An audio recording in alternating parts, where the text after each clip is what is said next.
আমার প্রিয় ছাত্রছাত্রীরা, আশা করি তোমরা সবাই সুস্থ আছো এবং ভালো আছো। আমি তোমাদের ক্লাস 3 মৌসুমী সিস্টার।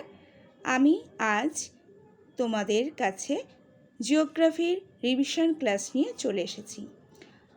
আমাদের এপ্রিল মাসে জিওগ্রাফির উপর যে চ্যাপ্টারগুলো পড়ানো হয়েছে, যেমন পরিবার ও পরিবারের শাখা প্রশাখা, জীবিকার আদি কথা, জীবিকার বাকি ইতিহাস আর নীল আকাশের রহস্য, এই চ্যাপ্টারের উপর আমি তোমাদের কিছু কোশ্চেন লিখতে দিয়েছি। আশা করি তোমাদের এই কোশ্চেনগুলো লিখতে কোনো অসুবিধা হবে না, কারণ এগুলো সবই আমাদের ক্লাসে করা হয়ে গেছে। আমি যে কোশ্চেনগুলো দেব সেইগুলো তোমরা আগে প্রথমে খাতায় লিখবে, লিখে তারপর উত্তর করবে। আশা করি বড়দের সাহায্য নেওয়ার কোনো দরকার হবে না। চলো তাহলে আমরা কোশ্চেনগুলো দেখি কি আছে। দেখো, প্রথমে আছে দু একটি শব্দে উত্তর দাও। যে পালকি বহন করে তাকে কি বলে? কোন প্রাচীন জীবিকা এখন নিষিদ্ধ? একটি নতুন জীবিকার উদাহরণ দাও। ঘোড়ার গাড়ি যারা চালায় তাদের কি বলে? জলকণা বড় বড় হলে মেঘের রং কি দেখায়? আলোর কোন দিকে ছায়া তৈরি হয়? ঠিক আছে, পরে কি আছে দেখো, 2 নম্বরে দিয়েছি সঠিক উত্তরের মাথায় টিক চিহ্ন দাও। পালকির বেহারা না ড্রাইভার একটি লুপ্ত জীবিকা? একটি প্রাচীন জীবিকা ফটোকপির দোকান না কুমোরের কাজ?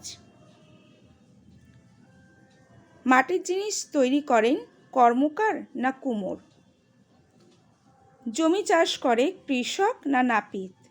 জলকণা খুব অল্প ছোট ছোট হলে মেঘের রং কালো না সাদা হয়?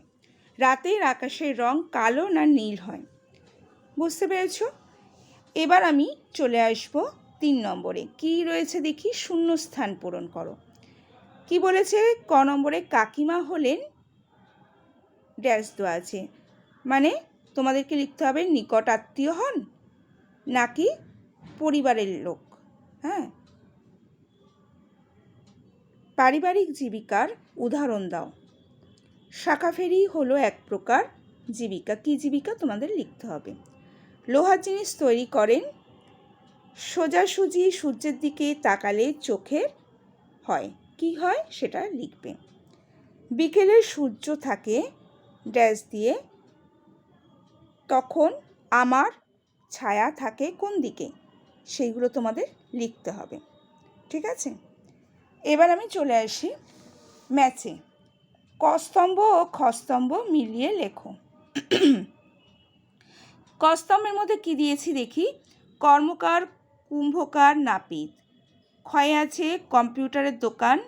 গয় আছে যিনি মাছ ধরেন। মামা হলেন সূর্য থাকে জলকণা অনেক ছোট ছোট হলে। আচ্ছা, খ স্তম্ভে কী দেওয়া আছে? ছায়ার ঠিক উল্টো দিকে মেঘের রং কালো হয়, নিকট আত্মীয় তাকে জেলে বলে, এক ধরনের নতুন জীবিকা পারিবারিক জীবিকা। তাহলে এই ক স্তম্ভ আর খ স্তম্ভ তোমরা খুব সহজেই মিলিয়ে ফেলতে পারবে।